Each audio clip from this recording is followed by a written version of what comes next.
اعوذ بالله من الشیطان الرجیم بسم الله الرحمن الرحیم. د ننګرهار ولایت د کانال ریاست مالدارۍ فارم ته راغلي وو او ډاکټر صاحب بهادر به تاسو ته د دې بچیو په اړه باندې معلومات درکړي چې د لر سپین غر مالدارۍ او زراعتي شرکت د فرانسوي مومبلیار نسل د تخمي ستنو څخه زیږېدلی دی. مهرباني.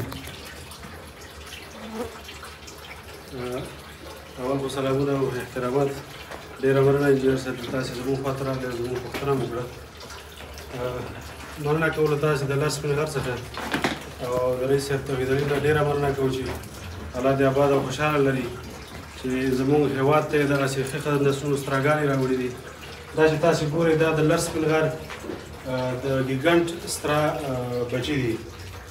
البته دا ځینې چې دي لږ ذره چې واړه راغلي دا اولباري خوسکیانې دي چې هغه ښې تغذیه شوي نه وي. زموږ خو دغسې ځینې وخت زموږ خوراکه دغه د طوفان له امله لږ خرابه شول. تازه علوف هم زموږ طوفان ووهله، د مشکلاتو سره مخ شوي وو. پرې نور ډېر ښایسته بچي راوړي. دا کوم چې تاسې ګورئ دغه غټ غټ دي دا خو هغه بچي دي چې زموږ دا د 2 ورځې 3 ورځې کېږي چې دا پیدا شوي، البته تازه پیدا شوي دي او دې لا تر اوسه پورې داسې پوره شوده او ورګه نه دي خوړلي ځکه تازه دي، نوي دي.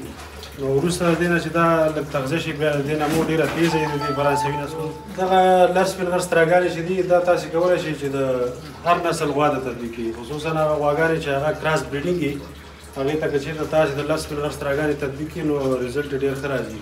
یو خو دا ایزي کالوینګ دی، مشکل په دې کې نه پیدا کېږي چې کله غوا لنګېږي. زیاتره خلک داسې نظر لري چې یاره دا بچی غټېږي او په لنګون کې مشکل پیدا کېږي، خو هغه شی نه دی انشاءالله. دغه څراګانې چې دي دا ایزي کالوینګ دي، په لنګون کې مشکل نه پیدا کوي او د ناروغۍ په مقابل کې هم مقاوم دي او د بېکاره غذا هم ښه استفاده کوي ځکه دا چې دي د غوښې د نظره وزن ښه اخلي. هغه چې دا ګروت چې دی دا زر دی سریع نمو کوي. نو ښه نسلونه دي. زموږ هیله تاسو نه مالدارانو نه دا ده هر کله چې تاسو غواړئ ښه نسل لاسته راوړئ نو د لر سپین غر بستره څخه استفاده وکړئ. کله چې غوا القا کړه نچی د ځان سره وساتئ. ډېره مننه ډاکټر صاحب. پوره رمضان.